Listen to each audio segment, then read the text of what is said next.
मनीष जैसे गुंडे और आतंकवादी को आदर्श बनाइएगा ना, तो मैं बता देता हूँ कि सवर्ण समाज को सब लोग शक की निगाहों से देखेंगे अगर आप कहीं भी जाएंगे।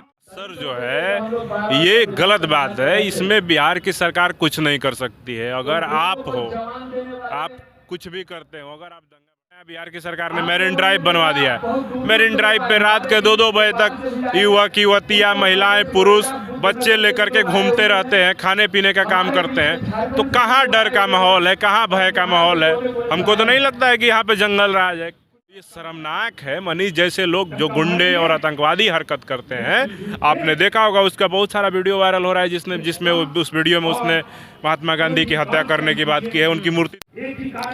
इस वक्त मैं पटना के मिलर हाई स्कूल में हूं और मेरे साथ है भीम आर्मी के युवा ताकतवर नेता अमर ज्योति जी। सर, सबसे पहले मैं आपसे ये पूछना चाहूँगा कि जिस तरह से दो राज्यों के बीच में लड़वाने के लिए मनीष कश्यप को तमिलनाडु का पुलिस पूछताछ कर रही है और उस पर एनएसए लग गया है, इसको आप किस नज़र से देख रहे हैं? पहले ये देखिए, आप नज़र की बात कर रहे हैं तो मैं बता कि वो पकड़ा जाता है, वो अपनी गुनाह को कबूल भी करता है कि मैंने वीडियो वायरल करके दो राज्यों में लड़ाने का और दंगा भड़काने का और सांप्रदायिक मतलब दो राज्यों का एक विवाद पैदा करने का स्थिति पैदा किया, वो एक्सेप्ट भी करता है। फिर भी उसके फेवर में लोग खड़े हो जाते हैं। अगर मनीष कश्यप जाति से ब्राह्मण नहीं होता, अगर अपर कास्ट का नहीं होता, तो एक बात बताइए कि मनीष कश्यप अगर दलित होता, मनीष रविदास होता, मनीष पासवान होता, मनीष रजक होता, मनीष मलिक होता, मनीष डोम होता, मनीष खटीक होता, या तमाम जो दलितों पिछड़ों की जाति है, या मनीष कहीं खान होता, मुसलमान होता, तो ये जो लोग देश में मनीष के जेल जाने के बाद विरोध में खड़े हो गए हैं कि तमिलनाडु और बिहार की सरकार जो है पक्षपातपूर्ण रवैया अपना रही है और उसको जानबूझ के फंसा करके बदनाम करने का कोशिश किया जा रहा है। हमको यही कहना है कि मनीष कश्यप अगर छोटी जाति का होता तो क्या यही विरोध करने वाले लोग होते? आप देखिए, इस देश में हजारों मुसलमान, सैकड़ों दलित, हजारों दलित जो हैं आज भी जेलों में सड़ रहे हैं, जो निर्दोष हैं ये गलत केस के आरोप में। उनके लिए ये देश के जो लोग हैं ये लोग विरोध नहीं पैदा करते हैं। आप ऐसे व्यक्ति का समर्थन कर रहे हैं जो खुद ही अपनी गुनाह को कबूल कर चुका है कि जी हाँ, मैंने लड़ाई लगवाने का काम किया, मैंने फर्जी वीडियो बनाया, दो राज्यों में दंगा भड़काने का काम किया, विवाद की स्थिति पैदा करने का काम किया, उसके फेवर में लोग खड़े हो जा रहे हैं। तो ये शर्मनाक है। मनीष जैसे लोग जो गुंडे और आतंकवादी हरकत करते हैं, आपने देखा होगा उसका बहुत सारा वीडियो वायरल हो रहा है जिसमें उस वीडियो में उसने महात्मा गांधी की हत्या करने की बात की है, उनकी मूर्ति तोड़ने की बात की है और तमाम तरह की नफरत फैलाने की बात की। अपने जीवन में कहता है कि मैंने 2-2 हत्या की है, 3-3 हत्या की है। आप एक केस नहीं है उसके ऊपर, पूर्व पटना में जो कश्मीरी लोग थे, मेला लगाते हैं, मेला में कपड़ा वपड़ा बेचते हैं, उन लोग को मारने का, पीटने का, खदेड़ने का, पूर्व में भी उसके घर की कुर्की जब्ती हो गई है। इस समाज को, सवर्ण समाज को जो लोग उसके फेवर में खड़े हो रहे हैं, सोचना चाहिए आप लोग किसको आदर्श बना रहे हैं। भाई, आपको आदर्श बनाना है तो राहुल सांकृत्यायन को बनाइए, आपको आदर्श बनाना है तो ये बीपी सिंह को बनाइए, आपको आदर्श बनाना है तो अर्जुन सिंह को बनाइए, आपको आदर्श बनाना है सहजानंद सरस्वती को बनाइए। उनके बारे में सोच रहे थे, उनके बारे में आपको आदर्श बनाना चाहिए। आप मनीष जैसे गुंडे और आतंकवादी को आदर्श बनाइएगा ना, तो मैं बता देता हूँ कि सवर्ण समाज को सब लोग शक की निगाहों से देखेंगे अगर आप कहीं भी जाएंगे तो यही कहना है कि भाई आप उसको आदर्श बनाना छोड़िए।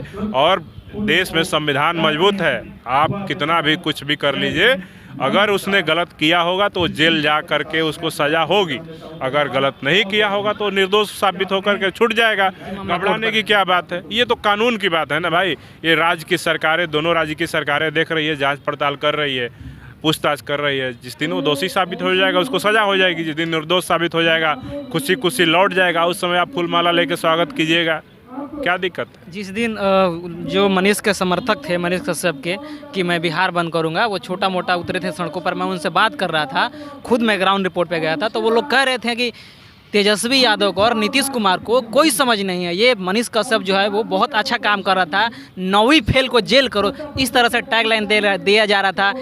बिहार में जंगल राज आ गया है, किसी को कुछ नहीं समझ में आ रहा है। क्या इसको किस नज़र से देखते हैं आप? देखिए, बिहार बंद और भारत बंद करना कोई बच्चे बच्चियों का खेल नहीं है, गुड्डे गुड्डी का खेल नहीं है, ठीक है। बिहार बंद और भारत बंद करने के लिए आपके पास जन समर्थन होना चाहिए, आपके पास मुद्दा होना चाहिए। आप किसी गुंडे के फेवर में 50, 100, 500 लोग भी खड़े हो जाएंगे ना, तो पूरे बिहार के लोग उसके फेवर में नहीं खड़े हो जाएंगे। और आप कैसी बात कर रहे हैं भाई, 9वीं फेल और तमाम चीज़ें, हम उस पर नहीं जाना चाहेंगे। बिहार के मुख्यमंत्री नीतीश कुमार जी हैं, गृह मंत्री भी नीतीश कुमार जी हैं।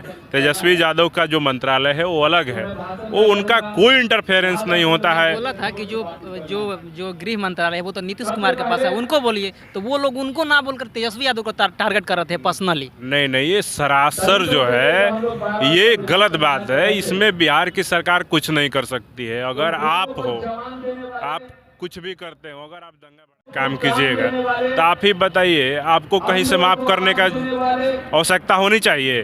अगर आप गलत कीजिएगा तो आपको तो सज़ा होगा ही, आपको जेल होगा ही।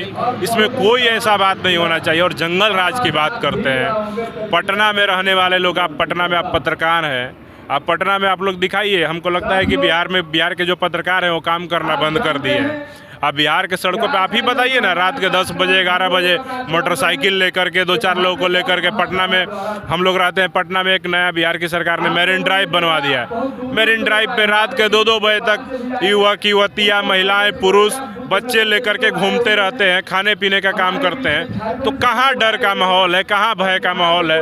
हमको तो नहीं लगता है कि यहाँ पे जंगल राज है। कितना अच्छा है कि सब लोग घूम रहे हैं, रात में घूम रहे हैं, जहाँ मन करा जा रहे हैं। और बताइए ना हमको, किस राज्य में हत्याएं नहीं होती है, किस राज्य में इस तरह की घटनाएं नहीं होती है? कोई ऐसा राज्य है जहाँ पे मर्डर नहीं हो रहा है? तो आप सीधे सीधे बिहार की सरकार को ये कह करके कि जंगल राज है, एक गुंडे के मुद्दे पे, मुझे नहीं लगता है कि ये उचित है।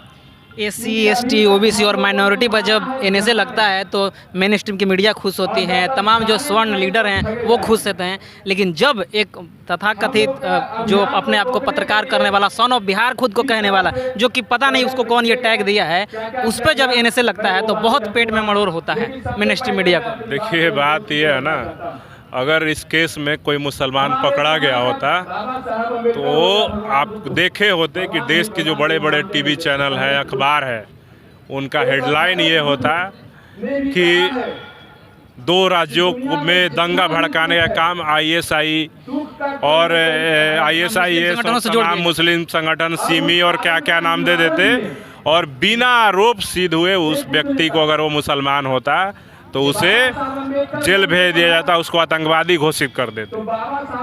अगर कोई दलित होता, आदिवासी होता तो उसको नक्सली घोषित कर देते। उसको आप सीधे कह देते कि अर्बन नक्सली है, ये है, तमाम चीज़ें। लेकिन एक ब्राह्मण का लड़का जो कि गुंडा वाला काम, आतंकवादी वाला काम कर रहा है, वो जेल जा रहा है तो आपको सीने में मरोड़ हो रहा है, आप उसके फेवर में खड़े हो रहे हैं, उसको बचाने की बात कर रहे हैं, जबकि वो अपनी गुनाह खुद कबूल कर रहा है। सरकार को कहना भी नहीं पड़ा, दबाव भी नहीं देना पड़ा, वो प्रूफ कर चुका है और खुद को बोल चुका है कि हाँ, मैंने गलती की है, मेरे से गलती हुई है, और उसके फेवर में खड़ा हो रहे हैं आप।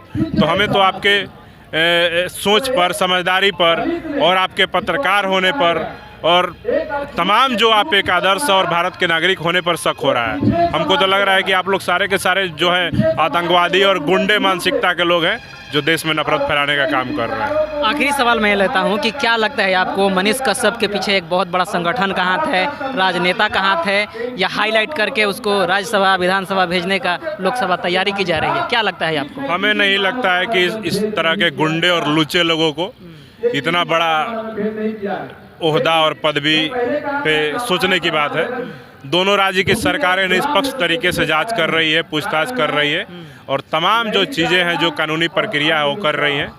और मुझे उम्मीद है कि दोनों राज्य की सरकारें जो है मिल करके तय कर लेंगी कि वो आतंकवादी है, गुंडा है, ये क्या है और किसका इन्वॉल्वमेंट है। अगर किसी नेता का भी हाथ होगा उसके ऊपर तो वो भी एक्सपोज हो जाएंगे। तो इसमें ज़्यादा घबराने की ज़रूरत नहीं है।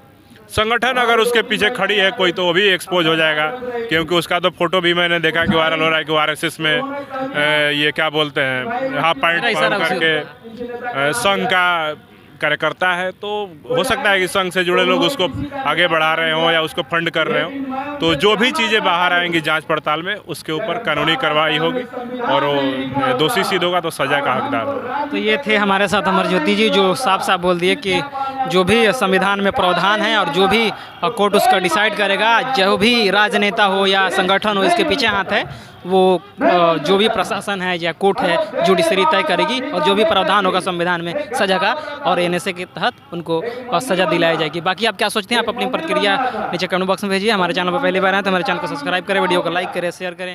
मिलते हैं अगले खबरों के साथ, तब तक जय भीम जय भारत जय।